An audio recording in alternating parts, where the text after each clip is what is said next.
cette commune de Lieusaint. Nous sommes ici devant l'école Jules Ferry, une des premières écoles qui a été construite sur la commune. Vous avez fait de l'éducation votre priorité et depuis quelques années, bien évidemment, vous l'avez constaté, l'éducation est également une des priorités de notre commune et de notre équipe. Sur ce prochain mandat, de favoriser la réussite scolaire puisque c'était une grande attente au niveau de l'éducation, notamment par le biais des études surveillées puisque nous vous proposons de renforcer ces études surveillées. Également d'ajuster les rythmes scolaires puisque la réforme, on a vu, présentait quelques imperfections. Donc le but aussi c'est, comme on est parti avec un temps d'avance, de démarrer cette rentrée 2014 en optimisant les services et ce qui était proposé. Et puis aussi, ça c'était une grande attente, c'est vraiment de développer tout ce qui est équipement numérique dans les écoles, puisqu'aujourd'hui le numérique c'est quand même l'avenir, donc c'est très important pour les enfants.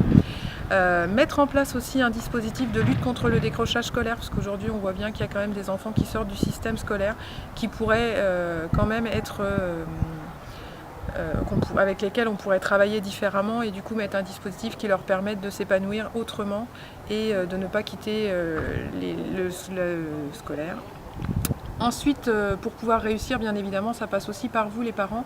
Ce qu'il est proposé, c'est de créer des ateliers qui nous permettent de nous rencontrer et d'échanger pour mieux aider notamment par exemple à apprendre les leçons pour les enfants puisqu'on voit qu'aujourd'hui c'est quand même une difficulté et c'est pour ça qu'on a mis en place les études principalement.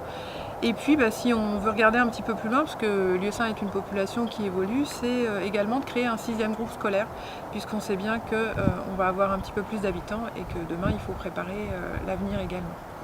Tout ça passe aussi par des actions bien évidemment sur les préadolescents et les jeunes puisqu'aujourd'hui on propose déjà des séjours pendant les vacances scolaires, il y a déjà des animations, il y a déjà des ateliers multimédia, il y a déjà des ateliers artistiques, mais l'idéal serait quand même de créer un point d'accueil et d'orientation, d'information pour les jeunes et puis d'augmenter cette offre puisqu'on voit bien qu'il y a beaucoup de jeunes qui sont aujourd'hui dans l'attente, mais pour répondre à cette attente, il est important que les jeunes aussi soient mobilisés et puissent participer à ces projets. Donc ça, c'est une première chose.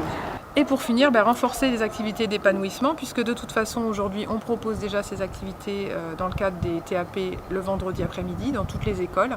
Ce sont des activités, comme je vous l'ai dit tout à l'heure, gratuites, ouvertes à tous, où aujourd'hui, on a quand même plus de 80% de nos enfants qui fréquentent ces activités.